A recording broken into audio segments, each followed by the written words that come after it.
तस्य ज्ञानाञ्जनशलाकया चक्षुरुन्मिलितं येन तस्मै श्रीगुरुवे नमः। गुरुवे गौरचन्द्राय राधिकाय तदाले कृष्णाय कृष्णभक्ताय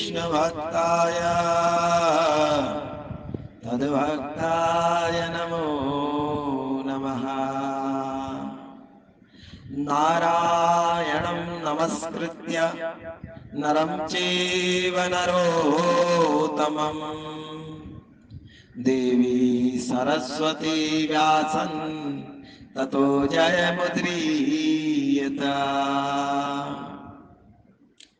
नष्टप्रायेषु अभद्रेषु नित्यं भागवत सेवया भगवती उत्तमश्लोके भक्तिर्भवति नैष्ठिकी। हे कृष्ण करुणा सिंधु दीनबंधु जगत्पते गोपीश गोपीकान्त राधाकान्त नमोस्तुते। तप्त कांचनं गौरांगी राधे वृंदावनेश्वरी वृषभानुसुते देवी प्रणमाम्य हरिप्रिया। वाञ्छाकल्पतरुभ्यश्च च कृपा सिन्धुभ्यैव च पतितानां पावनेभ्यो वैष्णवेभ्यो नमो नमः। जय श्री कृष्ण चैतन्य प्रभु नित्यानंद श्री अद्वैत गदाधर श्रीवासादि गौर भक्तवृंद। हरे कृष्णा कृष्ण कृष्णा हरे हरे हरे राम राम राम हरे हरे। हरे कृष्ण। आप सबका बहुत बहुत स्वागत है प्रतिदिवसीय इस भागवत कथा में। परम मंगल और परम मधुर में इस भगवान श्री कृष्ण की बाल लीलाओं की, वृंदावन लीलाओं की चर्चा चल रही है। और भगवान श्री कृष्ण कालिया दह में या कालिया कुंड में एक कदम्ब के वृक्ष के ऊपर चढ़े हैं। उस कदम्ब के वृक्ष के ऊपर चढ़कर उस कदम्ब के वृक्ष को धन्य करके अपने चरण उस वृक्ष पर धारण कराकर भगवान कालिया कुंड में कूद पड़े हैं। और कालिया कुंड में कूदते ही भगवान ने पूरा ब्रह्मांड भगवान के शरीर में विराजमान रहता है। इसलिए जब भगवान कूदे हैं तो भगवान के कूदने से इतनी बड़ी लहर उस कालिया कुंड में उठी है कि मानो 100 धनुष कितना बड़ा मार्ग हो, जिस मार्ग में 100 धनुष रख दिए जाए वो मार्ग कितना बड़ा हो जाएगा। उतना सारा का सारा मार्ग जल से भर गया कालिया कुंड से। क्यों भर गया? क्योंकि भगवान वहां पर कूदे हैं।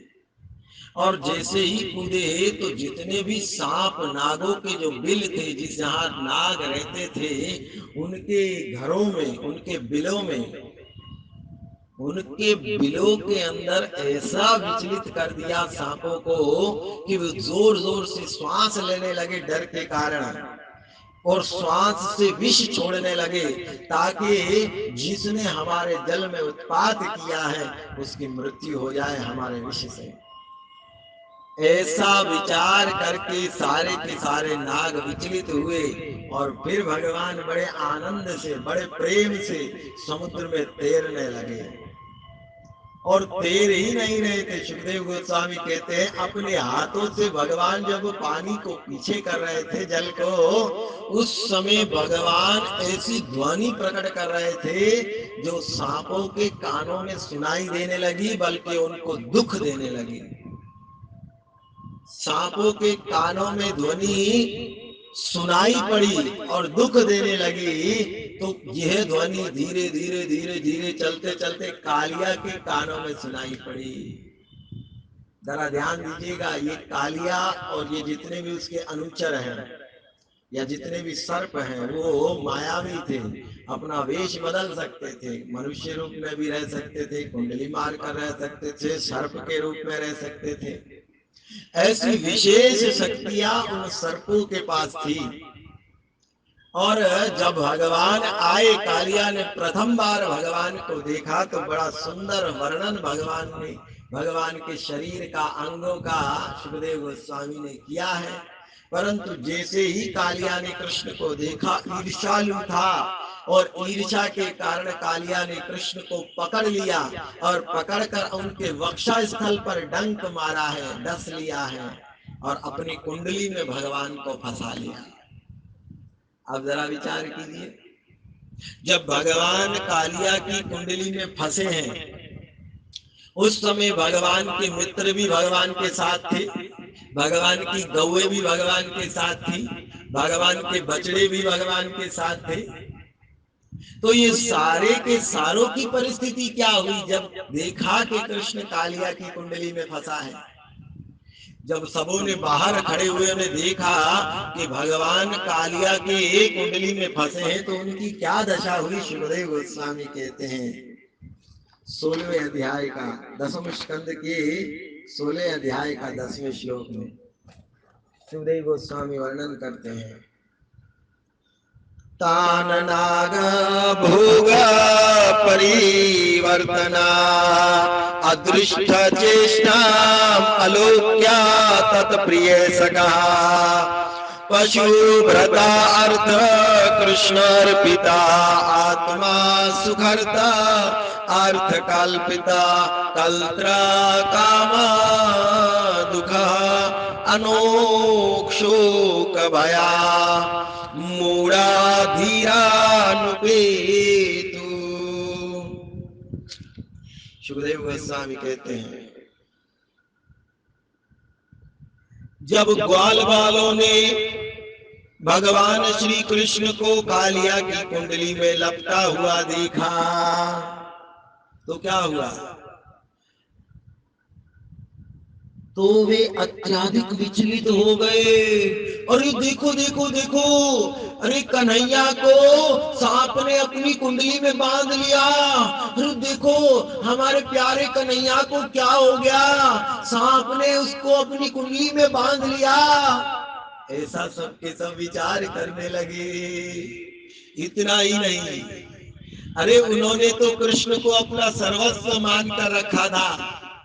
अब मान लीजिए आप किसी वस्तु को या व्यक्ति को या अपनी पत्नी, बच्चों या संतान को ही सब कुछ मानते हो और मानने के बाद देखते हो कि जिसको आप इतना प्रेम करते हो वो बहुत दुखित है, बल्कि सांप के कुंडली में फंसा है, तो कितनी पीड़ा होगी? बहुत पीड़ा होती है। लेकिन वृंदावन के निवासियों ने जब देखा कृष्ण को कि वो सांप की कुंडली में है, उनको कितनी पीड़ा होगी, क्योंकि वो तो सर्प भगवान श्री कृष्ण को ही अपना सर्वस्व मानते थे। उन्होंने तो अपनी पत्नी, अपनी बच्चे, अपने परिवार, अपना धन, अपनी संपत्ति, अपना आनंद सब कुछ कृष्ण को अर्पण करके रखा था। सुखदेव गोस्वामी कह रहे हैं, अरे वृंदावन के निवासी आनंद भी कृष्ण के आनंद में अपना आनंद मानते थे। अपनी पत्नी, संपत्ति, धन, वैभव, परिवार, सखे, संबंध सब कृष्ण को अर्पण करके रखा था। वो तो सर्वस्व अपना कृष्ण को मानते थे। तो उनको कैसा लगा होगा जब कृष्ण सांप की कुंडली में फंसे हुए देख लिया? मानो उन पर वज्रपात हो रहा हो, ऐसा अनुभव हुआ होगा। लेकिन सनातन गोस्वामी बताने वाले हैं, ब्रज वृंदावन के निवासी हमारी तरह कोई साधारण जीव नहीं है। जिनको के ऐसी पीड़ा हो, जिनको के ऐसी पीड़ा हो, भगवान को ऐसे देखकर उनको पीड़ा हो, कोई साधारण निवासी नहीं है, वो तो मुक्त आत्माएं हैं, भगवान के पार्षद हैं। तो फिर जो उन्हें अनुभव हो रहा था पीड़ा का, वो क्या थी? सनातन गोस्वामी उत्तर देते हैं कि भगवान श्री कृष्ण का चिंतन, स्मरण, लीला दर्शन करके ब्रज वृंदावन के निवासी प्रेम की पराकाष्ठ सीमा तक पहुंच जाते थे। जो हम देख रहे हैं कि उन्हें दुख लग रहा है, वो साधारणता दुख नहीं था, वो कृष्ण प्रेम की सबसे ऊंची अवस्था है। जहां भक्त भगवान को ऐसी मुसीबत में देखकर भी आनंदित का अनुभव, उनको दुख लगता है परंतु वो दुख भी आनंद का अनुभव करवाता है, क्योंकि वो दुख भी परम सत्य के लिए प्रकट कर रहे हैं। ये है कृष्ण प्रेम का जादू, ये कृष्ण प्रेम का चमत्कार है कि यदि भक्त भगवान को ऐसी पीड़ा में, दुखदायक स्थिति में देखे तो वो पीड़ा का अनुभव करता है, परंतु हृदय से उसको पीड़ा नहीं, आनंद का अनुभव होता है। उनके नेत्रों से आंसू तो गिरते हैं, परंतु वो आंसू भी उन्हें आनंद का अनुभव करवाते हैं, क्योंकि वो परम सत्य के लिए, भगवान श्री कृष्ण के लिए, अपने सर्वस्व के लिए आंसू बहा रहे थे। तो अब सारे के सारे मित्रों ने देखा कि भगवान सर्प की कुंडली में फंसे हैं और भगवान को कालिया सर्प के चंगुल में देखकर उनकी बुद्धि शोक, पश्चाताप तथा भय से भ्रष्ट हो गई। अब वो पश्चाताप करने लगे, शोक करने लगे, हाय हाय देखो कृष्ण को सांप ने पकड़ लिया, हाय हाय हम क्यों यहाँ आए, हम यमुना किनारे नहीं आए होते तो अच्छा था, अरे देखो हमारे कारण आज कृष्ण यमुना में कूदे हैं और सांप ने यमुना कृष्ण को पकड़ लिया है। ऐसा पश्चाताप करने लगे, भय के कारण पश्चाताप करने लगे, भय हुआ और पछाड़ खाकर पृथ्वी पर गिर पड़े हैं। ऐसे हाय हाय करते हुए, चिंतित होते हुए, भय से डरते हुए, पछाड़ खाकर सारे के सारे ग्वाल बाल पृथ्वी पर गिरे हैं। केवल भगवान के मित्र नहीं थे, सनातन गोस्वामी कहते हैं कि उन ग्वाल बाल भगवान के मित्र तो थे ही थे, कुछ गोप भी थे जो गायों को संभालने के लिए साथ चले थे, कुछ गोप भी थे जो गाय को संभालने के लिए साथ साथ चले थे, और इतना ही नहीं, वृंदावन के यमुना तट के आसपास रहने वाले कुछ निवासी भी थे जो कृष्ण के भक्त थे। जब उन सबों ने भगवान को सर्प की कुंडली में लपेटे हुए देखा तो सब के सब पछाड़ खाकर पृथ्वी पर गिर पड़े, मानो कि उनके शरीर में प्राण ही ना रहे हो।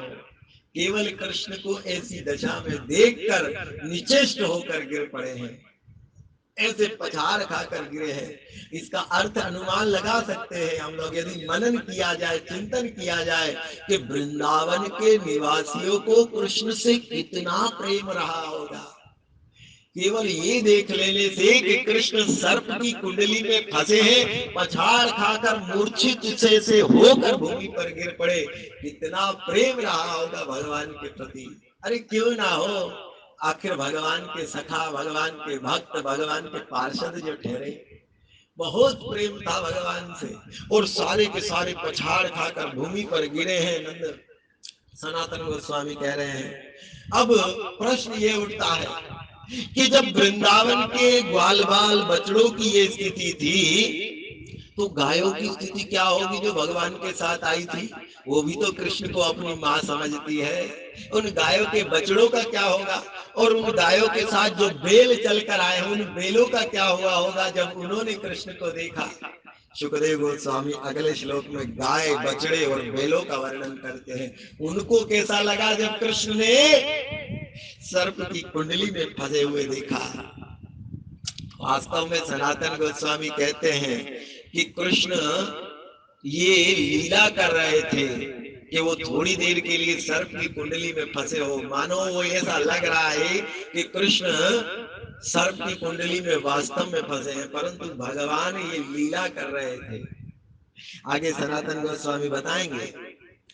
तो अब गायों की स्थिति क्या है, सुखदेव गोस्वामी 11वें श्लोक में कहते हैं, गौ वर्षः वत्सातर्या क्रन्दानाना सुदुःखात्सिता कृष्णा नया स्यात् ईक्षणा भीता रुदन्त्या इवा तरिस्थिरे। गौः गाय, वर्षः बेल, वत्सकान गाय के बछड़े। अब देखिए, बेल, गाय और गाय के बछड़े सभी परम दुखी होकर करुणा पूर्वक कृष्ण को पुकारने लगे। अब आप देखिए, गाय यदि कृष्ण को पुकारेगी तो सरल अगर भाषा में कहा जाए तो वो जब कृष्ण को उन्होंने देखा तो वो जोर जोर से कृष्ण कृष्ण कहकर पुकार रही थी, परंतु बहुत दुखी थी, परम दुखी थी होकर करुणा पूर्वक, करुणा के साथ कृष्ण कृष्ण कृष्ण पुकारने लगी। वे अपने मन ही मन पुकार रही थी ऐसे कृष्ण कृष्ण। वे पशु उन पर अपनी आंखें टिकाए हुए बेवश बिना हिले डुले खड़े रहे, मानो चिल्लाना चाह रहे हो, परंतु आघात के कारण अश्रु बह रहे हैं। मानो वो चिल्लाना चाह रही थी कि कृष्ण कृष्ण कृष्ण, परंतु बोल नहीं पा रही थी, इसीलिए एक नजर होकर कृष्ण को देख रही थी और आंखों से आंसू बह रही थी। अरे वो गाय धन्य है, वो बेल धन्य है, वो बछड़े धन्य है जिनके नेत्रों में भगवान के लिए आंसू गिरते हो। अरे गाय और बेल रो रही है, बछड़े रो रहे हैं, गाय बैल बछड़े सब रो रहे हैं कृष्ण को ऐसी दशा में देखकर। एक नजर होकर कृष्ण को देख रहे हैं, चिल्लाना चाह रहे थे कृष्ण कृष्ण कृष्ण, परंतु नहीं चिल्ला पाए। और वही दर्द जो, वही वेदना का अनुभव, वही दुख का अनुभव जो उनको हो रहा था, वो अपने नेत्रों से बयान कर रही है, अपने नेत्रों से बता रही है कृष्ण कृष्ण कृष्ण। क्योंकि ये गाय, ये बेल, ये बछड़े भगवान श्री कृष्ण को अपना मानते हैं। गायों को अपने बछड़ों से अधिक भगवान गोविंद से प्रेम होता है, बेलों को अपने पुत्रों से अधिक भगवान कृष्ण से प्रेम होता है, बछड़े अपनी माता पिता से अधिक मेरे गोविंद को प्रेम करते हैं। ये ब्रज वृंदावन के भक्तों की विशेषता है। अपने संबंध में इतना रुचि, इतना आनंद नहीं रखते जितना कि भगवान श्री कृष्ण के साथ संबंध में आनंद लगते हैं। आज गाय रो रही है, मानो मन ही मन चिल्ला रही है हे कृष्ण हे कृष्ण हे कृष्ण, और वही दुख का अनुभव अपने नेत्रों से आंसू झरते हुए बेल कर रही है। मानो वो अपने करुण स्वर में कहती है कृष्ण लौट आओ, कृष्ण लौट आओ, कृष्ण लौट आओ, मत जाओ यमुना में, लौट आ जाओ, लौट के आ जाओ, ऐसे कह कर रुदन कर रही हो। ऐसी गौओं का विचार है। सुखदेव गोस्वामी धन्य है। अरे गायों के हृदय की वेदनाओं का अनुभव करके हमें बता रहे हैं, देखो हम लोग तो इतना भी स्मरण नहीं कर पाते कि हमें यह अनुभव हो कि उस समय क्या परिस्थिति रही होगी वृंदावन के निवासियों की, क्या परिस्थिति रही होगी गोपियों की, ग्वालों की, क्या परिस्थिति गायों की रही होगी। थोड़ा सा अनुभव मनन करके देखिए। अरे भगवान के साथ अभी अभी भगवान ने गायों को, बछड़ों को जहरीले विष से बचाया है। अभी अभी इन्हीं ग्वाल बालों को, इन्हीं गौओं को, इन्हीं बैलों को, इन्हीं बछड़ों को जो जहर का जल पीने के कारण मर चुके थे, भगवान ने उनको बचाया। और इतना प्रेम उमड़ने के बाद तुरंत बाद भगवान कालिया के कुंडली में फंसे हैं, तो उनकी क्या दशा रही होगी। थोड़ा मनन करना चाहिए, केवल सुनकर त्याग दो ऐसा नहीं होना चाहिए, थोड़ा सा मनन होना चाहिए। किस प्रकार भगवान सर्प की कुंडली में रहे होंगे जब ये कथा समाप्त होती है तो थोड़ा सा मनन कीजिए। उस समय यमुना बहुत बड़ी है, 8 मील कालिया का कुंड लंबा चौड़ा है। भगवान कूदे हैं तो इतनी बड़ी लहर दौड़ी है, और भगवान जब सर्प की कुंडली में फंसे हैं तो क्या दशा वृंदावन के निवासियों की, गौओं की, गोपियों की। ये मनन होना चाहिए। कृष्ण कथा, हरि कथा मनन के लिए है, स्मरण के लिए है, ताकि मन को अभ्यास हो गोविंद की लीलाओं में मग्न होने का। हम लोगों ने अपने मन को संसार में मग्न होने का अभ्यास दे रखा है करोड़ों जन्मों से। करोड़ों जन्मों से हम संसार के भोग का अभ्यास मन को देते हैं, लेकिन कभी कृष्ण लीला के मनन का अभ्यास मन को नहीं दिया। और यही हमारे बंधन का, फंसने का, माया में रहने का कारण है। यदि मन को गोविंद की लीलाओं के चिंतन करने का अभ्यास दे दिया होता तो विश्वास कीजिए ये मन हरि चरणों में लगा होता। आज ये मन हरि चरणों में नहीं है तो इसका एक ही कारण है कि मन को गोविंद की लीलाएं चिंतन गान में लगने का अवसर नहीं देते हैं, केवल सुनते हैं और चले जाते हैं। नहीं, मनन होना चाहिए। हमारे आचार्यगण देखिए, श्रील रूप गोस्वामी पाद, अरे पेड़ कदम पर बैठे हैं और बैठकर कृष्ण लीला का मनन करते हैं। और कृष्ण लीला मनन में भगवान वृक्ष से फल तोड़ रहे हैं, और श्रीमती राधा रानी आई है, फल तोड़ना चाहती, हाथ नहीं जाता, भगवान टहनी को नीचे करते हैं, श्रीमती राधा रानी टहनी को पकड़कर फल तोड़ ही जाती है, भगवान टहनी को छोड़ते हैं, राधा रानी ऊपर हो जाती है। और ये ऊपर होने का दृश्य मनन चल रहा है, सारी लीला मनन हो रही है। जब कृष्ण प्रेम की नितांत परम चरम अवस्था तक साधक पहुंच जाता है, तब वो कृष्ण लीला की मननमयी अवस्था में आता है। भगवत लीला का चिंतन उसके मन में होता है, और इसी लीला में निमग्न होकर दिव्य आनंद का अनुभव करता है साधक भक्त। तो ऐसे मनन होना चाहिए। अब सुखदेव गोस्वामी कह रहे हैं, गायों की स्थिति तो ये थी, बछड़ों की स्थिति तो ये थी, परंतु वृंदावन में क्या चल रहा था? अरे ये तो यमुना के तट की घटना है ना। तो वृंदावन में क्या हुआ, जहाँ नंद यशोदा और बलराम जी आज साथ आए नहीं थे। पहली कथा में हम बता चुके हैं, बलराम जी तो आए ही नहीं। तो वृंदावन में क्या चल रहा है? सुखदेव गोस्वामी कहते हैं, यहाँ कृष्ण सर्प की कुंडली में फंसे हैं, वहां प्रकृति, वृंदावन में प्रकृति उत्पात के लक्षण दिखाने लगी, अपशकुन दिखने लगे। कैसे अपशकुन? सुखदेव गोस्वामी की भाषा में सुनते हैं। वृंदावन में अपशकुन दिखने लगे। श्लोक 12 में, अर्थ ब्रजे महाउत्पाता त्रिविधा ही अति दारुणा उत्पेतु भुवि दिवि आत्मनि आसना भया संशिषिणा। वृंदावन में यहाँ कृष्ण तो यमुना के तट पर, यमुना में अंदर लीला कर रहे हैं, वृंदावन में अपशकुन दिखाई पड़ने लगे। तब वृंदावन क्षेत्र में सभी 3 प्रकार के, पृथ्वी पर होने वाले, आकाश में होने वाले तथा जीवों के शरीर में होने वाले भयानक अपशकुन प्रकट होने लगे। अब वृंदावन में लोगों को 3 प्रकार के अपशकुन दिखाई देने लगे।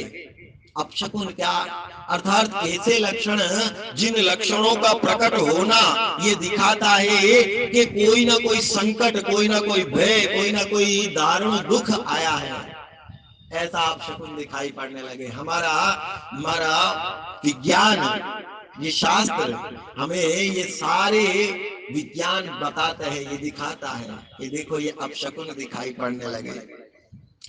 अपशकुन कैसे हैं? अरे जो तुरंत आने वाले खतरे की घोषणा कर रहे थे, ये अपशकुन ऐसे थे कि मानो कोई बहुत बड़ा खतरा आ रहा हो या आ चुका हो या आने वाला हो, ऐसे ये खतरा दिखाने वाले अपशकुन थे। तो अपशकुन कौन से थे? 3 प्रकार के। श्रीधर स्वामी बता रहे हैं। श्रीधर स्वामी के अनुसार 3 प्रकार के अपशकुन वो है पृथ्वी में कंपन होने वाले अपशकुन। पूरी पृथ्वी उस समय कांप रही थी। नंद यशोदा और वृंदावन के जितने निवासी थे वो सब जहां बैठे थे वो पृथ्वी कांपने लगी। वो समझ गए कुछ अपशकुन है, अरे कुछ ना कुछ बात हो रही है, कुछ ना कुछ अपशकुन है, कुछ ना कुछ अपशकुन है, तभी ये पृथ्वी कांप रही है। केवल पृथ्वी नहीं कांप रही थी, आकाश में उल्कापात होने लगे। आकाश में उल्कापात, बहुत बड़े बड़े उल्का ओले, बर्फ के जैसे ओले होते हैं ना, वैसे गिरने लगे आकाश से। ये अपशकुन का सूचक है कि उल्कापात हो रहे हैं, पृथ्वी कांप रही है। और तीसरे अपशकुन जीवों के, प्राणियों के शरीर में होने लगे। जैसे प्राणियों के अंग कांपने लगे, उनके बाएं आंख कांप फड़कने लगी, उनके शरीर का बाया अंग फड़कने लगा। ये सारे अपशकुन आने वाले किसी संकट की सूचना दे रहे थे। श्रीधर स्वामी के अनुसार, श्रीधर स्वामी कहते हैं ये 3 प्रकार के अपशकुन वृंदावन वासियों को लगा हो ना हो कोई बहुत बड़ा खतरा आने वाला है या आ चुका है। इतने में जब सबने देखा तो सबको याद आया, अरे आज कृष्ण अकेले गए हैं वृंदावन की गायों को चराने के लिए, केवल बछड़ों के साथ बलराम जी नहीं गए हैं। तो तुरंत समझ गए अरे हमारे लाला कृष्ण के ऊपर कोई संकट आएगा, तभी ये अपशकुन दिखाई दे रहे हैं। अवश्य कृष्ण के ऊपर कोई ना कोई संकट, कोई ना कोई दुखद, कोई ना कोई पीड़ा आने वाली है, जिसके कारण ये सारे अपशकुन दिखाई दे रहे हैं। अब ये 3 प्रकार के अपशकुनों से देख गए, जान गए वृंदावन के निवासी कि भगवान के ऊपर कोई संकट आने वाला है। सुखदेव गोस्वामी कहते हैं तब वृंदावन वासियों ने क्या किया, अभी तो सोच ही रहे थे ना कि भैया भगवान के ऊपर कोई संकट आने वाला है, कृष्ण के ऊपर, तो किया क्या। सुखदेव गोस्वामी अगले 13, 14 और 15वें श्लोक में कहते हैं उन्होंने तुरंत क्या किया, तान लक्ष्या भयोद्गिना गोपानंद पुरोगमा विना रमणे गवा कृष्ण ज्ञात्वा चरितम गता। 13वें श्लोक में कहते हैं उन अपशकुनों को देखकर नंद महाराज तथा अन्य ग्वाले भयभीत थे, क्योंकि उन्हें ज्ञात था कि उस दिन कृष्ण अपने बड़े भाई बलराम के बिना गाय चराने गए थे। आप जरा सा विचार करके देखिए, थोड़ा सा चिंतन करके देखिए, अगर अपशकुन आया है या कोई अपशकुन उनको दिखाई दे रहे हैं तो केवल अपशकुन कृष्ण के लिए ही है, ऐसा क्यों चिंतन कर रहे हैं। किसी और के लिए भी तो अपशकुन हो सकते थे ना, लेकिन सबों ने एक ही निश्चय निकाला, एक ही निर्णय निकाला कि ये सारा अपशकुन भगवान हरि के लिए, कृष्ण के लिए है। ऐसा क्यों, क्योंकि सब जानते हैं कृष्ण ही हमारे प्राण है, कृष्ण ही हमारा धन है, कृष्ण ही हमारा ऐश्वर्य है, कृष्ण ही हमारी संपत्ति है, कृष्ण ही हमारी सर्वस्व भगवान श्री कृष्ण ही है। अगर कृष्ण है तो सब कुछ हमारे पास है, कृष्ण नहीं तो कुछ भी हमारे पास नहीं है। इसीलिए अपशकुन भी होगा तो केवल कृष्ण के लिए होगा और किसी के लिए नहीं होगा, क्योंकि पूरा वृंदावन कृष्ण से है और कृष्ण ही वृंदावन है। बड़ा सुंदर वर्णन है, क्योंकि वृंदावन के निवासी सतत कृष्ण का चिंतन, सतत कृष्ण का स्मरण, सतत कृष्ण की वार्ता करते रहते हैं, करते रहते हैं, करते रहते हैं। तो नंद महाराज और सभी ने अनुमान लगा लिया, वृंदावन के निवासियों ने, कृष्ण आज अकेले गए हैं गाय चराने के लिए। नंद महाराज अन्य ग्वालों से बात कर रहे हैं, देखो देखो ये बड़े बड़े अपशकुन दिखाई दे रहे हैं, मेरे शरीर का बाह्य अंग फड़क रहा है, मेरी आंख फड़क रही है, पृथ्वी कांप रही है, आकाश से उल्कापात हो रहे हैं। और दूसरे भी नंद महाराज के दूसरे मित्र और ग्वाले कहते, अरे हाँ नंद जी, हमें भी ऐसा ही लग रहा है कि ये बहुत अपशकुनों की दिखाई दे रहे हैं। तो सबसे पहले बताइए आपके लाला कहाँ हैं, इन अपशकुनों में हमें भगवान की सुरक्षा करनी चाहिए, बताइए लाला कृष्ण कहाँ है। तब नंद महाराज ने कहा आज मेरा लाला गाय चराने गया है, बलराम जी नहीं गए हैं साथ। बिना बलराम के अपने मित्रों को लेकर, गायों को लेकर, बैलों को लेकर, बछड़ों को लेकर कृष्ण यमुना तट पर गए हैं, बलराम नहीं गए हैं। हो ना हो मेरे लाल के ऊपर कोई ना कोई संकट आने वाला है। तभी ये अपशकुन दिखाई दे रहे हैं, तभी ये अपशकुन दिखाई दे रहे हैं। तो क्योंकि उन्हें ज्ञात था कि उनके के उस दिन कृष्ण अपने बड़े भाई बलराम के साथ नहीं गए थे, क्योंकि उन्होंने कृष्ण को अपना प्राण मानते हुए अपने मन उन्हीं पर वार दिए थे। अंततः वे उनकी महान शक्ति तथा ऐश्वर्य से अनभिज्ञ थे। अब वो सारे के सारे भगवान के लिए चिंतित है, कहीं कृष्ण को कुछ ना हुआ हो, कहीं कृष्ण को कुछ ना हुआ। अरे नंद महाराज, कहीं आपके लाला को, कहीं हमारे प्राण धन को कुछ ना हो गया हो। जरा देखिए, ये इतने अपशकुन दिखाई दे रहे हैं, लाला को ढूंढिए, लाला कहाँ है, कहीं हमारे प्राण प्यारे को कुछ ना हो गया हो। ऐसी चिंता करने लगे। और बल्कि वो भगवान के ऐश्वर्य से अनभिज्ञ थे। सुखदेव गोस्वामी जहाँ कह रहे हैं, उनका प्रेम की सीमा इतनी थी, इतनी थी, इतनी थी कि भगवान कृष्ण भगवान है, वो इस बात को ही भूल जाते थे। देखिए, ये कृष्ण भावनामृत का जादू है, चमत्कार है। क्या चमत्कार है कि जब साधक प्रेमी भक्त साधक कृष्ण प्रेम की परम अवस्था तक पहुंचता है और भगवान के साथ अपना संबंध स्थापित कर लेता है, तब वो भगवान को भगवान भी नहीं मानता। अरे इनको चिंता करने की आवश्यकता नहीं थी। यदि कृष्ण के ऊपर कोई मुसीबत, कोई संकट भी आएगा तो कृष्ण तो भगवान है ना, खुद ब खुद निवार लेंगे, अपने संकट को दूर कर लेंगे। लेकिन नहीं भैया, नहीं। वृंदावन के निवासियों का कृष्ण प्रेम इतना गाढ़, इतना गाढ़, इतना गाढ़ और संबंध इतना गहरा हो चुका था कि अब वो कृष्ण को भगवान मानते ही नहीं थे। वो तो ये कहते थे मेरा लाल है, अरे कहीं इसको चोट ना लग जाए, संभल के, कहीं इसको पीड़ा ना हो जाए, संभालो। अरे कृष्ण के ऊपर मंत्रों का उच्चार करो, कहीं कृष्ण के ऊपर कोई जादू तो ना कर दे। ऐसे विचार रखते थे नंदे वृंदावन के निवासी। भगवान श्री कृष्ण के ऊपर भगवान की भगवत्ता को भूल गए, नहीं मानते थे।